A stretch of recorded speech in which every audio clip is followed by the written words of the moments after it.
comme ce qui se passe aujourd'hui. Ces forces de sécurité intérieure qui abattent aussi un très grand boulot, et notamment l'opération Wivgado qui a fait donc toutes ses preuves. Depuis plusieurs mois de cela, l'ennemi tente de pouvoir mener donc des attaques terroristes à l'intérieur de nos villes. Et grâce à ces forces qui veillent donc sur les citoyens, ils ne réussissent pas jusque-là. Et c'est aussi... Vous avez entendu ça? Hein? Depuis des mois, l'ennemi tente de mener des attaques terroristes à l'intérieur des grandes villes de Burkina Faso. Comme ce qui s'est passé au Mali le 25 avril dernier. Agamea, vous avez entendu? Le petit Macron et ses mercenaires, Dra et ses camarades terroristes tentent par tous les moyens de déstabiliser le Burkina Faso. Mais hélas, le capitaine Ibrahim Traoré est là. Malheur à eux, les services de sécurité intérieure sont là. Malheur à eux, les services de renseignement du Burkina Faso sont là. Malheur à eux, les forces de sécurité du Burkina Faso sont là. Les VDP du Burkina Faso sont là. Les WAIA sont là. Ils travaillent en parfaite collaboration avec les services de renseignement, avec les services de sécurité intérieure. Ils collaborent, tout le monde travaille ensemble ici. Tout le monde est soldat au Burkina Faso ici. Frère, petit Macron lui-même ne comprend pas. Vous le voyez, il fait tout, mais ça ne va pas au Burkina Faso. Mais qu'est-ce qui se passe? Macron, il t'a dit, il kilibeti. Il t'a parlé, il kilibeti. Macron, il t'a bien qu'on le voit. Il y a 3 fois, non? On va te faire mordre la poussière ici au Burkina Faso. Wallah et billahi. On va te faire mordre la poussière ici. Frère, on ne dort pas d'air. On ne se repose pas d'air. Il n'y a pas de répit d'air. On reste au taquet. Mais vous-même, vous avez vu le ministre Mamadou Sana. Lui-même, il était sur le terrain il y a 2 semaines de cela. Il était sur le terrain. À la nuit, on parlait galvaniser ses troupes sur le terrain. Il allait sensibiliser les populations. Moi, je regarde le musée et je dis, ah, vraiment, le Burkina Faso est vraiment en révolution. Frère, ceux-là, j'ai confiance. J'ai confiance. Nous prions Dieu. Nous prions Dieu pour qu'il raffermisse leur union, leur cohésion, leur entente, afin qu'ils puissent toujours continuer dans leur mission de sécurisation du peuple burkinabé et des peuples africains, dans leur mission de développement du Burkina Faso, dans leur mission qui consiste à conduire le Burkina Faso vers la prospérité. Nous prions Dieu afin que Dieu les aide à accomplir à atteindre leurs objectifs. Frère, il ne faut pas se laisser manipuler. Il ne faut pas se laisser prendre par l'émotion. Avant-hier, l'imam Kinto a été arrêté.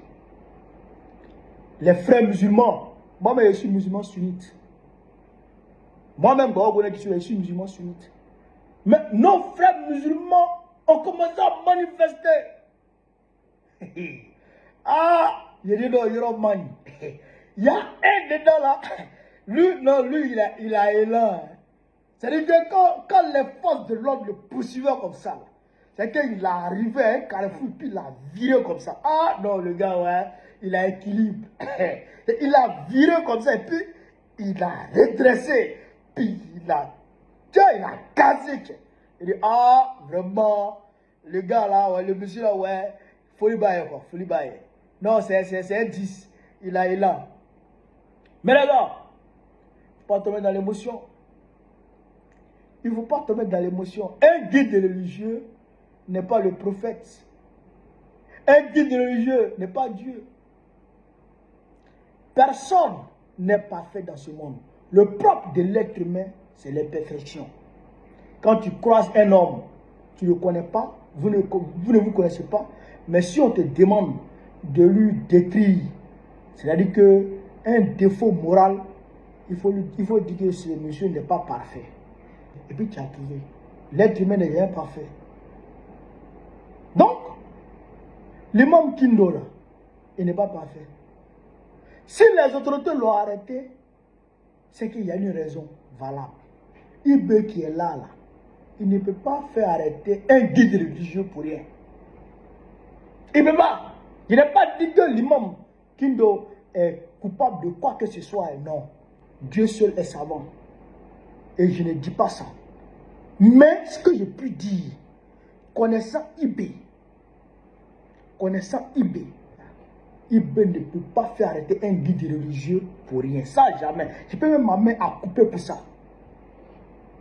Il y a quelque chose. Hey! Chers frères musulmans, chers frères de l'islam, faisons attention. Faisons attention. C'est la même chose que nous avons faite dans le cas de l'affaire Tariq Ramadan. C'est la même erreur d'émotion que nous avons commise dans l'affaire Tariq Ramadan. Quand l'affaire Tariq Ramadan a éclaté et que Tariq a été interrogé, les gens ont dit non. Nous tous on a dit non. C'est une cabale contre Tariq Ramadan. Effectivement, c'était une cabale. Mais Tariq lui-même, il avait dit que lui, il n'avait commis d'adultère avec aucune femme. Aucune des femmes, des plaignantes, aucune des plaignantes. Et nous tous on dit, ah non, l'imam Tariq Ramadan ne peut pas faire ça. Quelques mois après, douce froide pour tout le monde, Tariq Ramadan lui-même, il est venu avouer qu'effectivement, il avait commis l'adultère avec certaines de ses femmes. Nous tous, on a eu honte. Nous tous, on a eu honte. Parce que on avait surestimé Tariq Ramadan. On l'avait mis à un niveau, à un piédestal où il n'était pas en réalité. Tout le monde fait des erreurs. Nul n'est pas fait.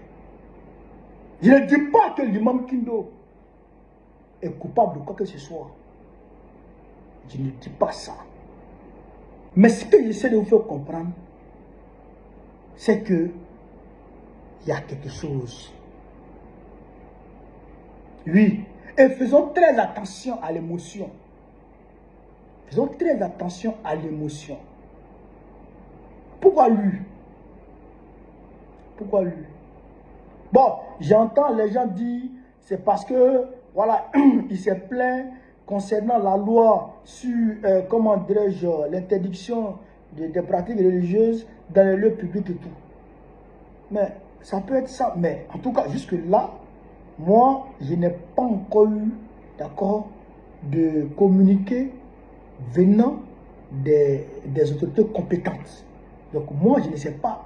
C'est quoi, il y a quoi dans le dossier, effectivement. Et ça, je voudrais féliciter la Fédération des associations islamiques du Burkina Faso. Eux, ils ont été très sages.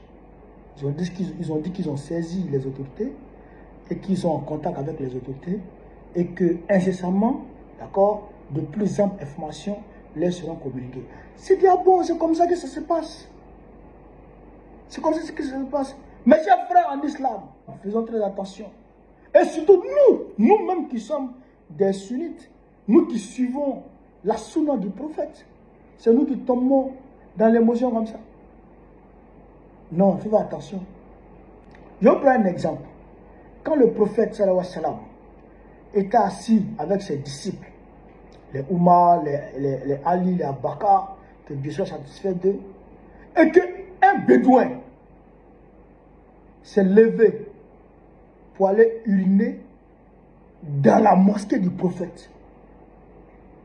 Qu'est-ce que les disciples ont dit? Ah, prophète, donne-nous l'autorisation, on va lui couper la tête. Parce que ce monsieur-là, non seulement c'est un manque de respect, mais il est en train de nous saboter. Le prophète leur a dit non, laissez-le qu'il finisse de pisser d'abord, laissez-le. Le gars, il a uriné, il a fini de pisser, et le prophète lui a dit viens ici. Et il est venu. Le prophète lui demande, mais est-ce qu'il disait que ce qu'il vient de faire là, c'est pas bon? Il dit, ah, lui, il ne sait pas ça. Lui, il avait besoin de vider sa vessie, et puis bon, lui, il avait pissé, donc lui, il ne sait pas que c'est pas mauvais. Parce qu'il disait que les gens de la Mecque, les Kouraïches, les Bédouins là, c'était des sauvages avant. Des sauvages, mais des gens qui enterraient leur fille. Les gens qui enterraient, quand leur femme accouchait d'une fille comme ça, ils prenaient la fille, peut-être l'enterrer vivante. D'accord? Des gens même qui prenaient leur femme, leur maman, comme bien meuble, qui partaient, comment on appelle ça, contre leur mère à la prostitution. Quand leur papa décédait, ils prenaient ils héritaient de leur mère, les Arabes. Donc, ils étaient sauvages en réalité. Donc, pisser dans une mosquée, lui, ne voyait pas ça en quelque chose de grave en fait. Ouais. Donc, le prophète lui dit non, ici là, c'est un lieu de culte. Ici là, c'est un lieu d'adoration, c'est sacré. On ne doit pas pisser ici, on ne doit pas souiller ici, on ne doit pas salir ici. Donc, il a dit, ah, lui ne savait pas. Donc, le prophète dit, bon, il ne faut plus reprendre ça. Ben, le gars pensait que le prophète allait finir lui. Puisque les autres, les disciples du prophète avaient sorti leurs armes, d'accord, ils voulaient finir le gars. Donc, le prophète a épargné sa vie. Et le gars a dit, Dieu, je te demande de faire rentrer le prophète et moi dans le paradis. Tellement qu'il était content. Et le gars, il est rentré dans l'islam. Il est musulman maintenant. Grâce à quoi? Grâce à la patience du prophète. Donc nous là, on doit faire preuve de patience, preuve de sagesse face aux problèmes qui surgissent. Donc je voudrais saluer la fédération islamique qui a fait preuve de sagesse. C'est ça les sunnites. C'est ça l'islam. Parce qu'il faut faire attention. Aujourd'hui, les gens sont en train d'utiliser notre belle religion pour commettre toutes sortes d'exactions dans le monde. Les gens sont en train d'utiliser notre belle religion pour tuer les gens. Causer toutes sortes de désarroi dans le monde. Donc, faisons attention. Faisons attention. Nous, on doit être exemplaires. On doit faire mentir ceux-là qui disent que l'islam est une religion de violence. On doit le faire mentir. On doit faire savoir au monde entier que l'islam est une religion de paix, une religion de partage, une religion de gaieté. On ne doit pas, voilà. On a un devoir, d'accord, d'exemplarité. Voilà. C'est ça aussi que la vérité. Donc, restons tranquilles, restons sages, restons sérieux. Et suivons, d'accord, les événements. Il ne faudrait pas qu'on soit agité. Voilà. Donc, voilà ce que je voulais vous dire. Sur ce, vive l'Afrique libre, vive le panafricanisme, vive le plan panafricain, vive l'AES, vive l'AES, vive l'AES. Babo président Biko très prochainement, Inch'Allah.